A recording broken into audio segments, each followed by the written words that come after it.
Today I bring you a tale from the land of Obono, a story of pride, anger, and the mysterious bag that carried both ruin and blessing. You see, sometimes fortune hides where you least expect it, and those who treat it with wisdom will rise, while those blinded by greed will surely fall. But before I begin this journey, let me ask you, do you love stories that teach, entertain, and open your eyes to the ways of life? Then, do me a favor, tap that subscribe button, give this story a like, and share it so others too may sit by the fire and hear the wisdom within. Now let us begin. In the bustling kingdom of Obono, where the river sang its songs and the markets never slept, there stood a palace of marble and gold. Its gates glittered in the sun, guarded by men in uniforms sharper than a spear's edge. From the outside, it seemed like a place where laughter never ceased. Inside lived Chief Abadil and his wife, Ayabo. To the world, they were blessed beyond measure. Carriages as fine as chariots lined the compound. Drummers and praise singers called his name whenever he appeared. He was a man of power, a politician feared in every council meeting. But as the elders say, a house may be painted in gold, but if the roof leaks, those inside still shiver with cold. Behind those glittering gates, peace was a stranger. Chief Abadil's wealth was not born of sweat or honesty. It came from crooked deals, bribes slipped under the table, and funds stolen from the very people who sang his praises. He wore riches like armor, but his heart was hollow, chained by greed and desire. Every evening, instead of returning to Ayabo, he would sneak into the city with women half her age, drinking palm wine until his words slurred. Ayabo knew. She smelled strange perfume on his igbada, saw lipstick stains on his collars, and heard whispers from the servants. At night, she lay alone on their wide bed, staring at the carved ceiling. She remembered when he once called her my jewel, when his laughter filled her ears like sweet drums. Now those days were gone, replaced with silence and sorrow. One evening, after 3 nights of waiting, Ayabo confronted him. Her voice shook like thunder as she cried, "Abadil, do you think I am blind?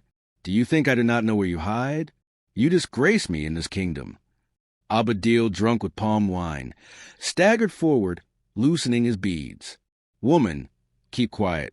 Do you eat because of me or not? Do you wear clothes because of me or not? I am the man of this house." The quarrel grew like a storm. Words turned to curses. Curses turned to blows. In his fury, Abadil struck her. Ayabo fell, her cheek burning, but she rose again with fire in her eyes. "You may beat my body," she spat, "but you will never break my spirit." When Abadil stormed out, tires screeching into the night, Ayabo's rage consumed her. She smashed a calabash against the floor, overturned chairs, and broke the palace silence. Then her eyes fell upon a large leather bag lying in the corner of their chamber. It was heavy, but she thought nothing of it. To her, it was just another of his useless possessions. Driven by anger, she dragged it out of the house, step by step, until her hands blistered. She hauled it to the roadside refuse heap, tossed it there, and spat into the dust. "Let him return to emptiness, as he left me empty," she hissed. What she did not know was that deep inside that bag were bundles of foreign notes, pounds, euros, and dollars. Abadil's secret fortune, his lifeline against the storms of politics. Far away, in the poorer quarter of Obono, lived Okoro and his wife Ngozi. Once, Okoro had been a proud banker, dressed in clean shirts, his future bright as the morning star. But life can turn like a wheel. The bank where he worked shut its doors on him, sending him home with a carton of belongings and broken dreams. Then came the fire. A neighbor's cooking stove exploded, and in one night, flames devoured their small home, their savings, their certificates, everything. With nothing left, they moved into an abandoned building, walls bare and windows broken. Rats were their neighbors, rain their visitor. Yet through it all, Ngozi held her husband's hand and whispered, "Tomorrow will be better." Okoro became a scavenger, combing the refuse heaps of the city for scraps of iron and plastic to sell. Every day he bent his back, sweating under the cruel sun, dreaming of the life he once knew. As the elders say, when the drum of fortune stops beating, even the proud dancer must leave the stage. One hot afternoon, as Okoro dragged his sack past Market Road, his eyes caught sight of something unusual.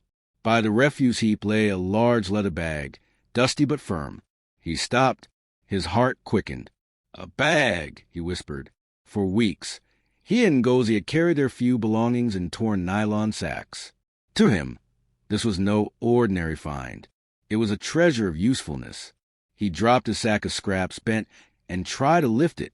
The bag was heavy, strangely heavy, but he refused to leave it. Step by step, sweat pouring down his face, he dragged it through the stares of traders and passers-by. Some laughed at him. Others shook their heads. But Okoro did not care. By the time he reached the abandoned building, his arms ached, his back screamed in pain, but his spirit sang. "Ngozi," he called proudly, "see what I have brought you. We shall no longer carry our things like beggars. This bag will serve us." Ngozi's eyes widened. She touched the bag and smiled faintly. This is truly a blessing. Neither of them knew the true blessing hidden within. The next morning, as Ngozi tried to sweep under the bag, she noticed it resisted her push. Frowning, she pressed her hand against it and felt something strange, hard, flat, where only leather should be soft. Curiosity pricked her. She fetched a small blade and cut open a seam. Her hand slipped inside and froze. Bundles of money. Thick, strange notes. Pounds, euros, dollars. Her breath caught. "Okoro!" she cried. When he saw the bundles, his mouth fell open. For a long moment, they simply stared, unable to speak. Ngozi's joy quickly turned to fear. "Husband, this cannot be ordinary. What if someone comes searching? What if it belongs to dangerous men? Let us not curse ourselves." But Okoro, his voice burning with hunger and humiliation, shook his head. "Ngozi, remember the nights we slept hungry. Remember the fire that swallowed our lives. This is no curse. It is the hand of God. If anyone wanted it, would they throw it on the trash heap?" She bit her lip, torn between caution and hope. Finally, she sighed and nodded. "If we keep it, then we must walk with wisdom. No boasting, no showing off. We must live quietly." Okoro smiled, relief flooding his face. That is the way of the wise. Together, they stitched the bag closed, agreeing to take only a little at a time, using it with patience. From that day, the wheel of fate turned. Ngozi opened a small food stall in the market, selling yam, beans, and palm oil. Her stall grew little by little until she employed other women to help. Traders began to call her Mama Ngozi. Okoro, too, made careful moves. He bought land in the outskirts of the city, then built a modest house with 3 rooms, painted white with a blue gate. The day they moved in, Ngozi touched the walls and wept. "From dust we have risen," she whispered. Meanwhile, in the palace, Chief Abadil returned to find his bag gone. His face turned as pale as ash. He roared at Ayabo, shaking her shoulders. "Woman, where's the bag?" "I threw it away," she shouted back, her pride still aflame. "You fool," he screamed. "My life, my fortune, everything I own was inside that bag." Ayabo staggered, horror washing over her. But it was too late. The bag was gone, and with it, their wealth. As the months passed, the kingdom's politics shifted. The governor removed Abadil from his chair. Contracts dried up, bribes vanished. Servants whispered and began to leave. The palace, once loud with laughter, echoed with silence. Abadil blamed Ayabo, shouting day and night. She blamed him in return. Their home became a prison of regret. So while one couple climbed from ashes to light, the other sank from gold to dust. Seasons passed. Okoro and Ngozi's lives blossomed. Their small businesses grew into thriving ventures. They ate in peace, slept in comfort, and remembered their suffering so they would not waste their blessing. Chief Abadil and Ayabo, humbled by loss, learned to survive on little. He sold his expensive cars. She returned to her sewing machine.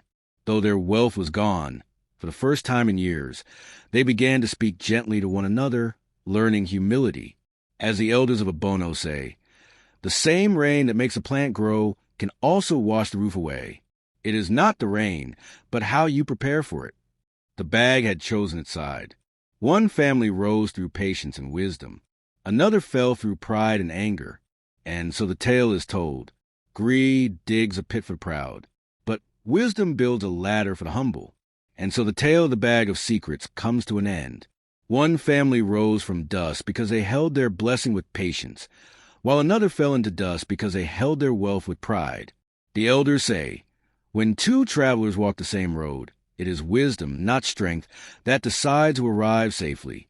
If you enjoyed this story, don't forget to like, comment, share, and subscribe for more dramatic tales. Your support keeps us going, and we can't wait to bring you the next story.